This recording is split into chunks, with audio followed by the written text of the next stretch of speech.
Hello everyone, in this video I'm going to show you how to create a secret key for your Supabase project. So all you need to do is open Supabase and then make sure you are logged into your account and then go to dashboard, projects, and then select the project that you want to create the secret key for.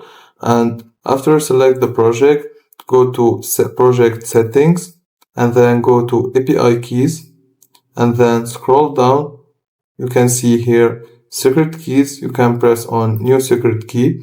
You give it a name, for example, new key, and then you give it a description. It is optional, but it is a good habit to give description to your secret keys so you can know which environment exactly it belongs to, and then press on create API key.